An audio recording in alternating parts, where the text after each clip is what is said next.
ఈరోజు కథ తెలివైన అమ్మాయి. పూర్వం మగధలో ఒక రాజు ఉండేవాడు. అతను ప్రజలను ఎంతో శ్రద్ధతో కాపాడుకుంటూ అందరి చేత మంచివాడని అనిపించుకుంటూ ఉన్నాడు. కానీ అతనిలో ఒక దుర్గుణం ఉంది. అది ఏమిటంటే తను చేయమని చెప్పిన పనిని ఎవరైనా మేము చేయము అన్నా సరే, తనకు ఇష్టం లేని పనిని ఎవరైనా చేసినా సరే కోపంతో మండిపడేవాడు. తన మాట ప్రకారం జరిగి తీరవలసిందేనని రాజుకు గట్టి పట్టుదల. కానీ రాజు చెప్పే పనులలో ఏదో ఒక్కటైనా ప్రతిరోజు ఎవరో ఒకరు మా వల్ల కాదు అనటము, వాళ్ళ మీద ఆయన మండిపడటము జరుగుతూ ఉండేది. ఈ దుర్గుణంతో పాటే ఆయనలో మరో సుగుణం కూడా ఉంది. ఎంత కోపం వచ్చినా కొంతసేపటికి మళ్ళీ ఇలా ఎందుకు కోపం తెచ్చుకున్నానా అని పశ్చాత్తాపపడేవాడు.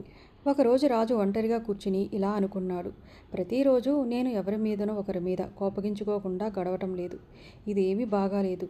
నేను చెప్పే ప్రతి పని చెయ్యను అనకుండా నాకు ఇష్టం లేని పనులు చేయకుండా ఉండే పిల్ల ఎవరైనా ఉంటే బాగుండును, నా రాణిగా చేసుకుందును అని. కానీ ఆయనకు అలాంటి పిల్ల దొరకనూ లేదు, ఆయన పెళ్లి చేసుకోనూ లేదు. ఇలా ఉండగా ఒక రోజున రాజు అడవికి వేటకు వెళ్ళాడు.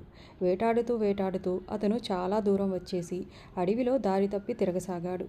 గొంతు ఎండుకుపోయింది. ఎక్కడా నీరు కనిపించలేదు. ఇంతలో అల్లంత దూరంలో ఒక పూరి గుడిసె కనిపించింది. ఆయనకు ప్రాణం లేచి వచ్చింది. ఆ గుడిసె దగ్గరకు పోయి గుర్రం దిగి ఎవరన్నా ఇంట్లో ఉన్నారా అని కేక వేశాడు. ఈ కేక విని ఒక 16 ఏళ్ల పిల్ల బయటకు వచ్చింది. చాలా దాహంగా ఉంది, కాసిని మంచినీళ్లు ఇస్తావా అని అడిగాడు రాజు. అలాగేనంటూ ఆ అమ్మాయి లోపలికి వెళ్ళి మరికొంతసేపట్లో ఒక చెంబు నిండా పాలు, మరో గ్లాసులో మంచినీళ్లు, కాసిని పళ్ళు తెచ్చి ఇచ్చింది. రాజు ముందు కాసిని నీళ్లు తాగి పళ్ళు తిని పాలు తాగాడు. అప్పటికి కానీ అతనికి ప్రాణం స్థిమితపడలేదు. అప్పుడు రాజు ఆ పిల్ల వంక తెరాపరా చూశాడు. బీదవాళ్ళవటం చేత నగలు నాణ్యాలైతే లేవు గాని ఆ పిల్ల మొహం కలకలలాడుతూ ఎంతో అందంగా ఉంది.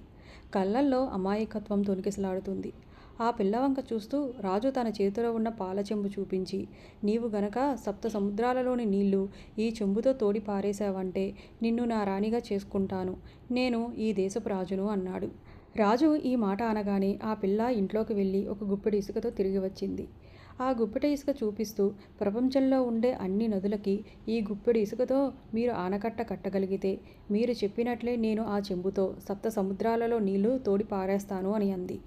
ఈ సమాధానం విని రాజు ఒక్కసారిగా ఆశ్చర్యపోయాడు. కానీ ఎంతో సంతోషం కూడా కలిగింది. నీలాంటి అమ్మాయి కోసమే నేను వెతుకుతున్నాను అని చెప్పి రాజు ఆ పిల్లని పెళ్లి చేసుకోవటానికి నిశ్చయించుకున్నాడు. ఆ పిల్ల తండ్రితో తన ఉద్దేశం చెప్పాడు. మాలాంటి పేదవాళ్ళకి అంతకంటే కావలసింది ఏముంది బాబు అన్నాడు ఆ పిల్ల తండ్రి.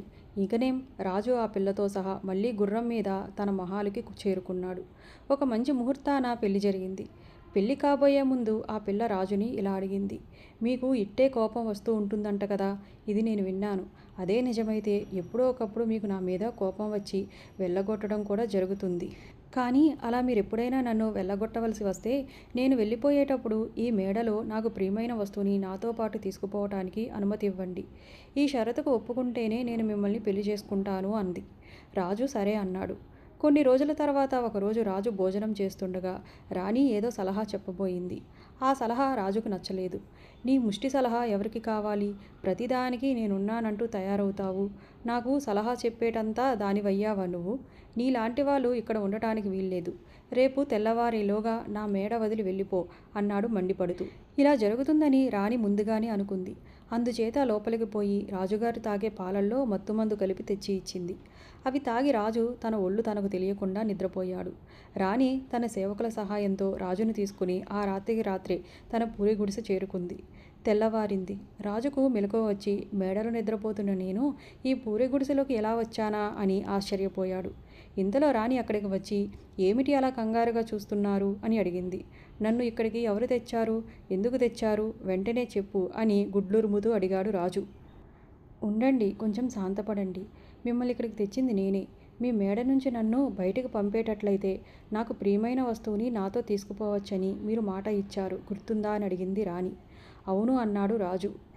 మరి ఇకనేం, మీకంటే ప్రియమైన వస్తువు నాకు ఏముంది? అందుచేతనే మిమ్మల్ని నాతో కూడా తెచ్చుకున్నాను అని రాణి తొనకకుండా బదులు చెప్పేసరికి రాజు ఆశ్చర్యపోయాడు. అమ్మ దొంగ, ఎంత పని చేశావు! ఇందుకైనా పెళ్లి చేసుకునే ముందు నా చేత అలా ఒప్పందం చేయించుకున్నావు. నీ మీద అనవసరంగా కోపం తెచ్చుకుని నిన్ను చాలా కష్టపెట్టాను. అవి అన్నీ మరిచిపోయి మళ్ళీ హాయిగా ఉందాం. నీలాంటి రాణి కంటే నాకు కావలసింది ఏముంది అని చెప్పి రాజు మళ్ళీ రాణితో తన రాజ్యం చేరుకున్నాడు. ఆనాటి నుంచి రాజు రాణి చాలా అన్యోన్యంగా ఉంటూ రాజ్యం చేశారు.